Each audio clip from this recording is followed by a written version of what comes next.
Hello everyone, welcome back to another episode of r/TIFU.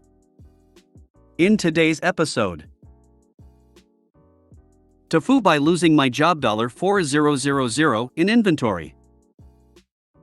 TIFU not checking for my pocket and paying $100 to have it re-delivered. TIFU I left a bad review for a former employer. Before we get started, make sure to subscribe so you will never miss a video. So let's get started. TIFU by losing my job $4000 in inventory. This was yesterday, but I was pressured by my friends to put this story here, so here we go. All cash amounts in USD. I'm 16 and have worked as a cashier at a supermarket near me for the past 6-ish months, so I'm still relatively new to some things. At the peak of our rush hour yesterday afternoon, 2 women got to the front of my line with carts full of expensive merchandise. From the start, I noticed they were being very talkative as I was scanning their items, asking me a lot of questions about myself, my life, my job, etc. It almost seemed like a distraction. I wasn't too weirded out by it at the time, as it isn't too uncommon for customers to start conversations like that. They were telling me about their lives as traveling nurses, and that one of them used to work as a cashier at a place similar to where I work. The first woman's total was $2,600, all for things like baby monitors, a breast pump, and other baby supplies. I was very shocked by the amount, as I didn't even realize how quickly it was adding up. It was the first time I had seen a purchase cost this much. This is where it gets interesting. At the end of the first one's total, she showed me a store credit card with instructions on the back that read, "Insert card, then select cash tender." At this point, I was very suspicious, but the card seemed very real, so I let it happen. She was also very convincing, explaining to me how it worked, and that it was a card earned by people with high credit. So I did as I was told. I pressed the button indicating she paid in cash, handed her the receipt, then on came the next one. She also had a similar cart, with items adding up to $1,300. I admit, by then I should have caught on, and being honest, I feel like an idiot. She hands me a card just like her friends, with the same instructions to hit cash. I pressed the same button, but since they didn't actually hand me any cash, I put nothing in the register. It wasn't until later that day that I found out neither of their cards actually read, since I didn't press card tender on the machine, so their inserting their cards was a simple trick. So off they went, with all this merchandise in their carts, a receipt in hand, and not a dollar spent. I consulted my manager around half an hour later and was told that it was definitely a scam. Honestly, I'm still shocked that I got punked this badly. They knew exactly how to respond to every question, having a situation prepared for every item. They talked about a baby shower for some of the items, and I don't entirely remember the rest of their excuses, but it was very well put together to be fair. Looking back, I should have noticed earlier on, but the pressure from the long line behind them got to me. Feels like you were targeted because you were younger. Technically because they are new, which the age will imply in this situation. People like this know regular faces and avoid the place when they are there. When I worked retail, these people would always appear when I was on lunch, day off, or otherwise not on the shop floor. They knew I'd been there for years and couldn't pull shit if I was around. If I wasn't there and it was just newer people? Oh, they would be trying all day. Oh, definitely. Hire teenagers and don't train them, and this is what you get. Gotta chalk it up to the price of business. Your store messed up by not training you to be aware of such scams, and on how to properly use the register. At the very least, not telling you to call for a manager if anything weird happens, like a customer paying with a store credit card you've never seen before. Unfortunate, but guaranteed you will remember this lesson and definitely won't let it happen again. Well, he was fired, so it's definitely not gonna happen again. I fell for the change scam once.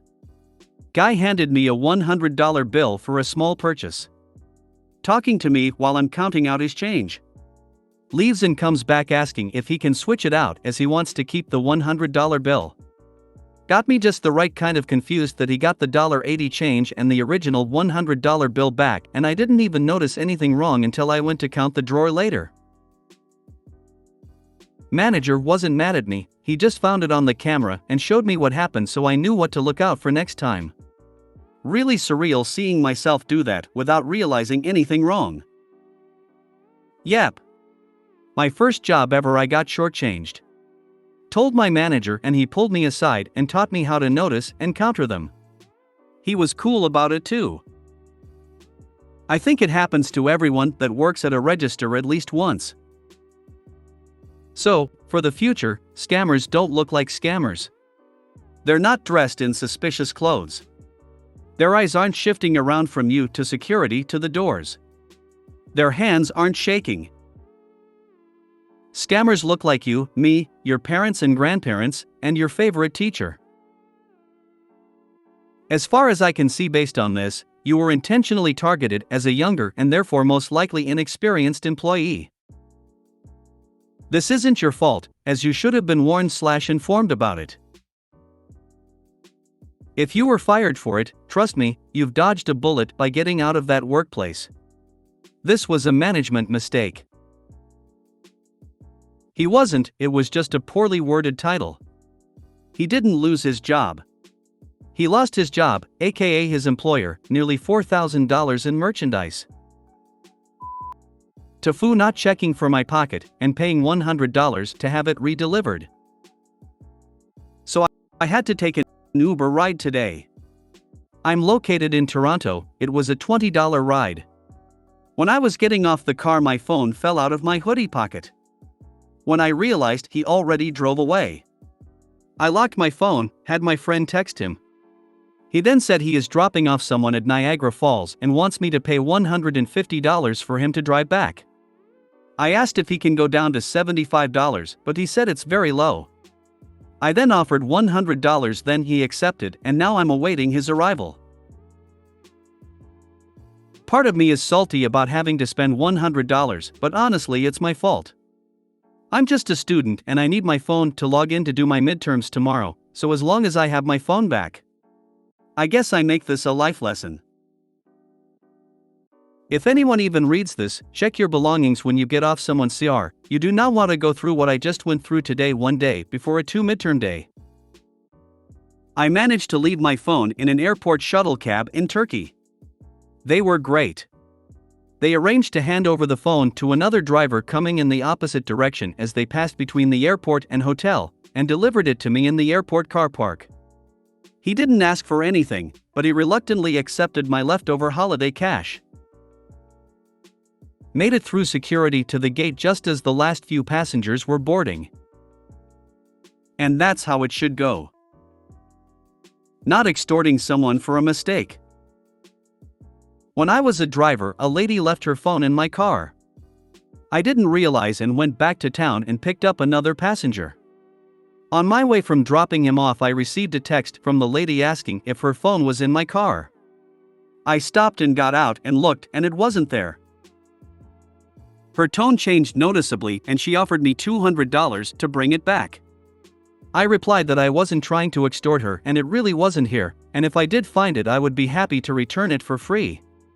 I even looked again with her on the phone, not video, and still couldn't find it.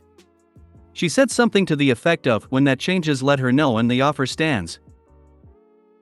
At this point I'm mildly offended, but also understand her position. It's while I'm stewing over this that I remember the other passenger. I drive back to his drop point and, hooray, it's literally a drug house, or at least a really messed up frat party. When they open the door, smoke comes pouring out, along with the smell of incense. I ask for the passenger to come to the door and ask him if he may have accidentally grabbed a second phone.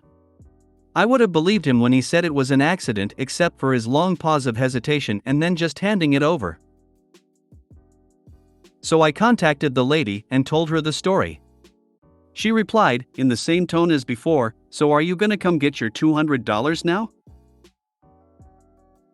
Did you track your phone to see if it indeed was in Niagara Falls? Even if he was, chances are he lives in Toronto and would head back anyways. If I were you, I'd grab my phone from him and give him a 20 for his troubles. Left my phone in the back of an Uber last night. I was in my house digging frantically through my bag when there was a knock on the door. Yep, awesome Uber driver saw it and brought it back to me, which is great because I was like, shit, don't have my phone to contact him to tell him I left it. He saved me. Where you messed up is paying him the extortion money. Should have told him you'd give him $20 for his trouble and that's it. If he refused to bring it back, you call the police and inform them that the driver has stolen your phone. You should also report him to whatever service he works for. Once forgot my backpack in an Uber, which happened to have an Xbox and my laptop in it.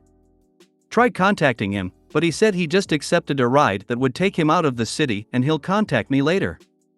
My friend then booked a ride, got him, meaning he didn't get that ride lol, went for the bag and the guy tried to drive away but he managed to get it. I had that guy a few more times despite reporting him for trying to steal my shit. Just last night my so left her phone at the restaurant where we had dinner. She didn't realize it until we got home. We called, and they said no one had turned it in. I drove there, and was told the same. We sat in the bar area in a booth. The bartender remembered me, and helped me look. It was nowhere to be found. The bartender went to check with the bus boys. My so went on the laptop at home and sent me a screenshot of Find My iPhone. It showed it still at the restaurant. I showed the bartender, who says maybe it went in the garbage. She was going to look, I should try to call it. As she leaves I see her talking to the manager, who goes in the back. She's back in 2 minutes with the phone. Our guess, she went to her staff and told them to cough up the phone before I called the police, as it was still showing up in the building. At least we got it back. TIFU, I left a bad review for a former employer. I got a job recently, but they forgot to mention it was part-time, and I quit. The manager barely talked to me, and at the end of my shift they told the schedule was 4 hours a day, 6 days a week. Having just moved to a new state to be with my girlfriend, I had thought this job would be a good place to get my feet settled. Obviously, when I found out what this place was like, I decided to quit. A few weeks later, I have found a new job, but I am still bitter about what happened as I had to change careers. I used to sell weed and did it for a long time. I woke feeling rather frustrated about it and posted a bad Google review. They emailed me threatening to sue for defamation. They also threw in a nice jab about my work ethic to add salt to the wound. I deleted the review as they requested, but if they sue I can't afford a lawyer. I once got threatened by a lawyer to take down a 1-star review. I left him. I changed my review to the lawyer threatened with suing me unless I remove the review. He didn't threaten me again. Yup, this is the best course of action. Besides letting us all know the business's name so we can bad review them into oblivion, but that might affect all the employees, so maybe not. If you are honest and did not cross the line by calling your boss a turd face, you are okay, so you should repost the review to show them you aren't intimidated. LOL, they can't sue you. You could report them to Google for that. As long as you left a review where you were honest, you had nothing to worry about. That's why you gotta do it anonymously and claim ignorance if they try to call you out. You could do a new review worked there. Lied to me about hours I would be given. Threatened to sue me for posting a negative review where I gave my personal opinion that some of the staff were not as knowledgeable as they should be. If they were to sue you, there's pretty much nothing they could prove is slander. They did the bad stuff in the review. At best, they could say your review of the other staff was retaliation, but they then have to prove all their staff are great and knowledgeable, which can be tough. They aren't going to sue you. It would cost them a ton of money, and the outcome would be free speech on your side. Leave the review. Also, if it was presented as a full-time opportunity, you could sue them back for lost wages. It goes both ways. If you made it to the end of the video, thanks for watching. Don't forget to like, subscribe and share, and we will see you in the next video.